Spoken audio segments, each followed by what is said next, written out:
We're talking about feeding snakes today, and I have Mr. Zucchini here, my kiddo that I got when I was an intern at Louisiana State University.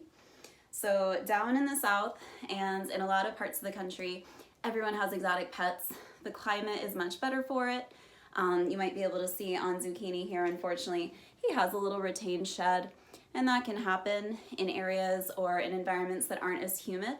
I do my best to spritz a lot. He has a nice hide area, which ball pythons spend a lot of time in. They like to ball up in there. But there can be a lot of factors in husbandry that ultimately result in health issues. There's a joke in veterinary medicine that for exotic pets, everything breaks down to husbandry, to how you take care of them, how they live. And our goal is to make their environment as close to the wild. However, the one exception to that I would really love if we could have a movement away from would be what we feed them. I'm not talking about vegetarian snakes. Snakes are carnivores. They need to eat the little dudes. For him, it's mice, but for various snakes, that might be something else. But if you're feeding live mice, it can be a huge risk factor in a small enclosure like this. Number one, snakes don't always want to eat on our schedule. So Zucchini has a great appetite. He tends to eat almost every mouse I offer him. But if I were to put a mouse in there and say he's not that hungry, or unfortunately, he's in the middle of a shed and one of his eye spectacles is a little cloudy, or he has a little area over one of his nares and he just doesn't smell or doesn't detect the mouse quick enough, that mouse sure as heck is gonna smell him and be terrified. It's gonna realize it has no way out, and so it's flight or fight. Can't fight, going to fight.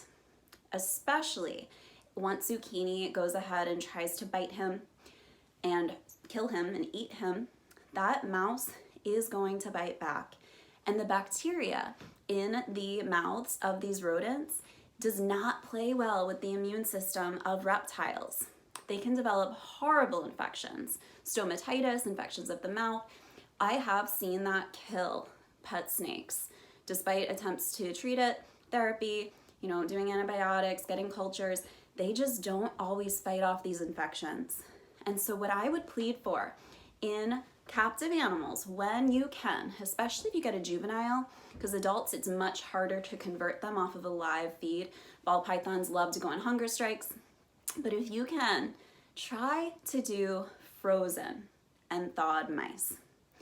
The other benefit to this tactic is it's a lot less sad. You're not feeding a little critter that you see struggling and ultimately, being stressed out. They're frozen. I just thaw it out, and then I can feed Zucchini. If he doesn't want it, goes in the trash. Not a big deal. It's not going to cause him harm. Also, again, it's not going to cause stress to that little critter.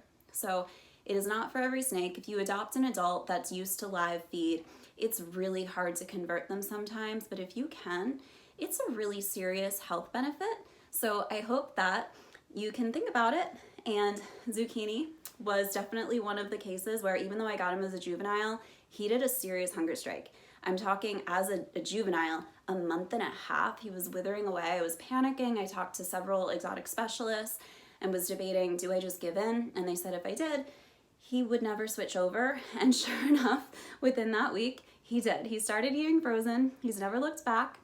So I'm really happy about that. It's made our human-animal bonds that much stronger because I do like the small rodents as well. And so please consider it. And I hope that you too have a cutie pie snake. What's going on? You exploring? We got